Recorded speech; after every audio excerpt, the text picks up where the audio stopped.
So I think being a transplanter, we all know that different GvHD prophylaxis regimens really truly are designed based on the type of cells that we are essentially utilizing to prevent graft-versus-host disease.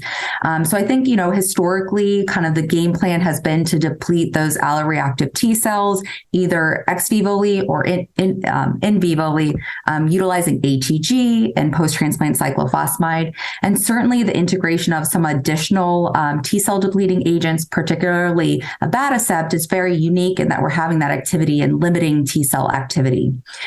We also have the ability to essentially target Tregs, which certainly in the chronic GvHD realm, this is the ultimate target. So kind of improving and optimizing Treg concentrations is kind of going to be key moving forward.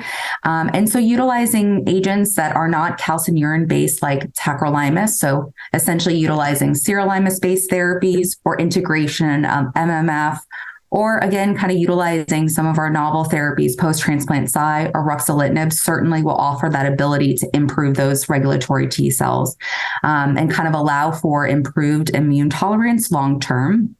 And certainly kind of doing more adoptive Treg infusions. And certainly there are a lot of genetic alterations for T cell improvement as well.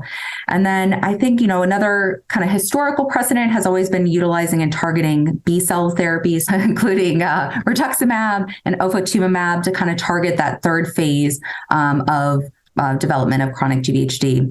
And I think this is kind of an open book in terms of these therapies all have their unique toxicities, all have their unique targets, but essentially the goal is to limit not only acute GvHD, but chronic GvHD. And certainly that's kind of the realm that we're getting into is this not only impacting acute, but are we also getting benefit and reducing chronic GvHD development? I think this is where we're finding the improvement in utilizing post-transplant cyclophosphamide beyond the setting, and that we're impacting chronic GvHD similarly, or if not better than ATG. And I think that is why we're all here today kind of determining what is going to be the standard, and is post-transplant Cy going to be kind of the ruler of them all.